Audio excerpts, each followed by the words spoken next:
नमस्कार। इस समय मैं मौजूद हूँ जिलाधिकारी के प्रांगण में और आपको बताऊँ यहाँ पर हज़ारों की संख्या में किसान संगठन के लोग मौजूद हैं और उनका आरोप है इस तरह से कि नरहर ग्राम प्रधान में जहाँ की खबरें पिछले 2-3 महीने से लगातार समाचार पत्रों में प्रकाशित होती रही हैं कि वहाँ पर प्रधान के द्वारा और लेखपाल कमलेश गौतम के द्वारा अवैध कब्जा किया जा रहा है। गार्ड के खाद के गड्ढे हों या ग्राम समाज की ज़मीन हो, कहीं भी अवैध तरीके से वहाँ पर निर्माण किया गया है। लेकिन इतना खबर प्रकाशित होने के बाद भी आज तक वहाँ पर किसी तरह का कोई कब्जा मुक्त कार्रवाई नहीं की गई है। यहाँ पर मैं आपको बताऊं, और जो पत्रकार हैं जो इस तरह की खबरें प्रकाशित कर रहे हैं, ऐसा सूत्रों के जरिए पता चला है कि उनको धमकियां मिल रही हैं कि अगर उन्होंने इस तरह से खबरें प्रकाशित की तो उनको ऊपर मुकदमा दर्ज, झूठा मुकदमा दर्ज करा दिया जाएगा। इन्हीं सब बातों को लेकर किसान संगठन ने संज्ञान लिया है और आज जिलाधिकारी के कार्यालय में आकर जिलाधिकारी को एक ज्ञापन देकर मांग की है कि अगर अवैध कब्जे नरहर ग्राम प्रधान में हैं तो उसको तुरंत खाली कराया जाए और जो कमलेश गौतम जो पत्रकार जो लेखपाल हैं उनको तत्काल प्रभाव से उनके ऊपर कार्रवाई की जाए। राष्ट्रमत न्यूज़ के लिए अब्दुल कवी की रिपोर्ट।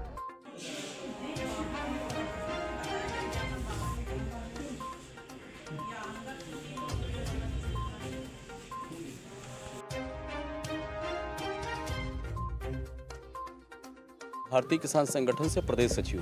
आज आप इतनी संख्या में आपके संगठन पदाधिकारी इकट्ठा हुए, क्या कुछ ज्ञापन देने के सब्जेक्ट क्या रहा? देखिए, समाज का है मामला। एक ग्राम सभा किस तहसील में है? ये सदर तहसील में है, लखीमपुर में। अच्छा। और ये मामला है कि तमाम लंबे समय से चला रहा है और तमाम किसानों ने और वहाँ के तमाम ग्रामवासियों ने शिकायत करी लेखपाल के खिलाफ कि वहाँ पे अवैध रूप से ज़मीनों पे कब्जा किया जा रहा है, कोई सुनवाई नहीं हो रही है। यहाँ तक कि मुझे ये भी पता चला है कि पत्रकारों को भी धमकी दी जा रही है कि अगर वहाँ के खिलाफ कुछ अगर वो छापते या निकालते हैं तो इस मामले को लेकर के हमने माननीय डीएम साहब को ज्ञापन देते हुए ये कहा है कि इसकी जांच होकर के उचित तरीके की कार्रवाई हो, जो सही है उसकी जांच होनी चाहिए। अगर जांच में कोई भी दोषी पाया जाता है तो उसके ऊपर कड़ी कार्रवाई होनी चाहिए और जो समाज की ज़मीन है वहाँ पे वो छोड़नी चाहिए। पत्रकार को किस तरीके की धमकी दी जा रही है? यहाँ तक कि पता चला है कि वो अपने SC ST एक्ट के उस पर कि हम मुकदमा लिखवा देंगे, जेल भिजवा देंगे, इस तरीके की कई चीज़ें सुनने में आई हैं और वहाँ के लोगों ने ये चीज़ बताई है।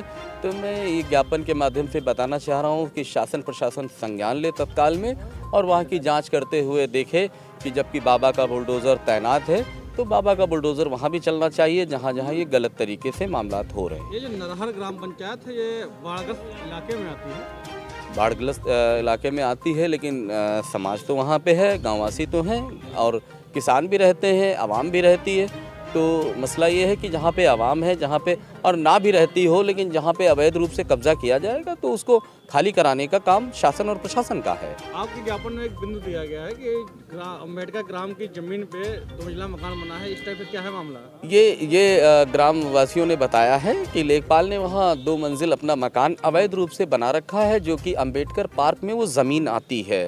अब इतना बड़ा मामला है तो शासन प्रशासन को जांच करनी चाहिए। अगर वो गलत बना है, जांच होने के बाद तो उसको खाली कराना चाहिए। ऐसा क्या हुआ कि आपके संगठन को इसके लिए मैदान में आना पड़ा? देखिए, कई बार लोगों ने बताया कि हम लोगों ने ज्ञापन दिया, कोई सुनवाई नहीं हुई है, तो मजबूरन उन लोगों ने हम लोगों से संपर्क किया। तो आज ये ज्ञापन हम लोग देने के साथ साथ ये भी बता रहे हैं कि शासन प्रशासन अगर इस पर संज्ञान नहीं लेता है तो हम बड़े तादाद में इसका आंदोलन करेंगे और धरना प्रदर्शन करेंगे अगर ये जल्द से जल्द सुनवाई नहीं हुई तो। आपकी बात जिलाधिकारी से हुई? मैं जिलाधिकारी तो नहीं है, कहीं मीटिंग में व्यस्त हैं, लेकिन हमारा ज्ञापन ले लिया गया है और हमें बताया गया है कि इस पर तत्काल में सुनवाई होगी, जाँच होगी। आपको क्या लगता है? देखिए, हमें लगता है कि शासन प्रशासन से उम्मीद है और इसी उम्मीद पे हमने ज्ञापन दिया है। 1 हफ्ते में हम देखते हैं, अगर उस पर कोई जांच और होती है, अगर कोई कार्रवाई होती है तो ठीक है, अगर नहीं होती है तो हम फिर बड़ा आंदोलन करने के लिए बाध्य हैं। इससे पहले भी आपने ज्ञापन दिया है? इससे पहले तो हमने ज्ञापन नहीं दिया है, लेकिन कई लोगों ने, कई संगठनों ने इसका ज्ञापन दिया है, लेकिन इस पर कोई कार्रवाई नहीं हुई। क्या नाम? मेरा नाम घनश्याम यादव है, मैं भारतीय किसान संगठन का जिला अध्यक्ष हूँ। कहाँ से आए हुए हैं आप? मैं लखीमपुर खीरी का ही हूँ। क्या मामला है? ये मामला है भैया जी नरहर का, ग्राम पंचायत नरहर का। वहाँ का लेखपाल जो है बहुत ज़्यादा भ्रष्टाचार कर रहा है। वहाँ अंबेडकर की जो मतलब पार्क की ज़मीन है उसमें 2 मंजिला मकान किसी का बनवा रखा है या मतलब खुद का बनाया हो उसने। इससे तो पहले आपने कार्रवाई की? नहीं, हमने नहीं मांग किया, वहाँ के लोगों ने हमसे आके संपर्क किया, तो उसलिए हम आए हैं, यहाँ ज्ञापन दिया है और मुझे उम्मीद है कि कुछ ना कुछ होगा ज़रूर। कमलेश गौतम जी। अभी जैसे कि बात चल रही थी कि उन्होंने पत्रकारों को भी धमकी दी है, टारगेट हाँ, दिया है, हाँ। तो क्या कहा उन्होंने पत्रकारों के खिलाफ? पत्रकारों को उसने कहा, जिस पत्रकार ने वो छापा कहानी वहाँ की जो भी है छापा, तो उसने यही कहा अगर हमारे चक्कर में पड़ोगे तो हम हरिजन एक्ट लगवा करके आपको जेल डलवा देंगे। हमारा नाम विश्राम है। किस मामले में आप यहाँ आए हुए हैं? हम इसलिए आए हैं, वो जो हैं कमलेश गौतम लेखपाल साहब, वो बहुत भ्रष्टाचार हमारे यहाँ कह रहे हैं। क्या भ्रष्टाचार कर रहे हैं? भ्रष्टाचार कह रहे हैं, हम लेटकल पार्क में घर बनवा दिया, घूर गड्ढों की जगह बेच दिया। कितने मकान बन चुके हैं वहाँ? अरे कम से कम बने हैं 5-6 लोगों पर तो 15 डी लग चुकी है, मगर प्रधान को बचा रहे हैं, उनके पर 15 डी नहीं लगी है। इससे पहले आपने कहीं कार्रवाई की? बहुत कार्रवाई हमने की। तो क्या हुआ उसके बाद? उसमें कुछ नहीं, कहीं जांच करेंगे, जांच होते ही नहीं। अभी जांच हुई जो टीम द्वारा, कानगो साहब हमारे, रमाकांत लेखपाल साहब और अन्य लेखपाल गए वहाँ जांच करने, तो दोषी पाए गए हैं लेखपाल साहब। उसके बाद कोई कार्रवाई नहीं हुई आज तक। तो आपसे यहाँ जिलाधिकारी से बात हुई? अब वो मिलवा नहीं कि हैं, मान लो। तो अब आगे क्या कार्रवाई आप करेंगे अगर सुनवाई हो रही है? आगे सुनवाई हो रही तो ठीक है, नहीं सुनवाई हो रही तो बाबा तक जाएंगे। आप क्या चाहते हैं इसमें? हम चाहते हैं अगर दोषी है लेखपाल तो उसको सस्पेंड किया जाए और प्रधान की अचल संपत्ति की जांच की जाए। क्या नाम प्रधान? उषा देवी पत्नी मुन्ना लाल। कम से कम इसके पास कुछ नहीं था, अब इस समय 1 करोड़ की संपत्ति है। 1 करोड़ की संपत्ति? 1 करोड़ की। पहले गन्ना भारेड होता था। 1 करोड़ की संपत्ति है, तो आप चाहते हैं कि इसकी जो है जांच की जाए। जांच की जाए। हाँ, जब से प्रधान हुआ है इसके बाद जांच की जाए। कितनी बार प्रधान हो चुके हैं? 1 बार। क्या नाम है आपका? हमारा नाम ज्योति शुक्ला है, मैं ग्राम पंचायत गौरा की निवासी हूँ। गौरा के निवासी हैं। नरहर ग्राम प्रधान पर यहाँ पर कुछ लोग आए हैं, बड़े आरोप लगा रहे हैं कि ग्राम प्रधान ने वहाँ पे भ्रष्टाचार फैला रखा है और जो लेखपाल कमलेश गौतम है उसके ऊपर भी यहाँ पे भ्रष्टाचार के आरोप लगे हैं। क्योंकि आप वहाँ के निवासी हैं तो आप बता सकते हैं क्या मामला है पूरा? ग्राम पंचायत गौरा के तो हम निवासी हैं, ग्राम पंचायत नरहर से ज़्यादा विशेष नहीं, लेकिन ये तो पता है कि भ्रष्टाचार तो फैला है।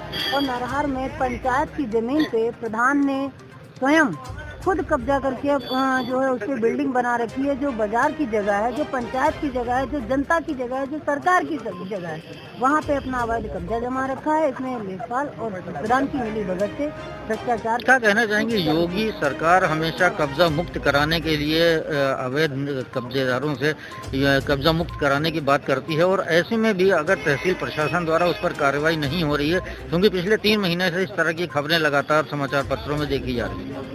देखिए, उसमें मैं ये कहूँगी कि जब पंचायत की जनता ही ना कुछ बोले तो उसमें सरकार और सरकार के कर्मचारी क्या कर सकते हैं?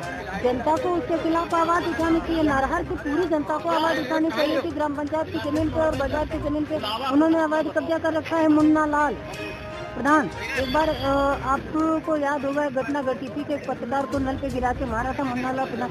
क्या आप सब लोगों ने कोई आवाज़ उठाई? कोई आवाज़ नहीं उठाई। एक दिन चला, दूसरे दिन शांत हो गया। तो ये तो एक भ्रष्टाचार प्रधान की मिली जुली सरकार है। नहीं, इसमें कुछ जांच वगैरह भी सूत्रों से पता चला कि SDM महोदय के द्वारा कुछ जांच भी बैठा ली गई थी और उसमें दोषी भी पाया गया, लेकिन उसके बाद भी कार्रवाई नहीं हुई है लेखपाल पे। तो जनता को आवाज़ उठानी चाहिए कि कोई भी भ्रष्ट नेता या जनप्रतिनिधि है, यदि जनता ही आवाज़ नहीं उठाएगी तो सरकार कहाँ तक देखेगी? सरकार को जमीन का नहीं पता है, जमीन स्तर पे क्या हो रहा है। वो तो प्रधान तो संलिप्त है, ये तो सच है। अगर देखा जाए तो सारे एविडेंस भी उनके खिलाफ है। अब इसके लिए जनता को आवाज़ उठानी चाहिए। एजेंट आपको ज्ञापन देना चाहिए, एजेंट आपको ज्ञापन देना चाहिए। आज किसान संगठन ने ज्ञापन भी दिया है, जहाँ तक मुझे जानकारी है, और मैं भी उसी पर में आई हूँ, लेकिन इससे पहले ज्ञापन दिया जा चुका है। देखते हैं, देखो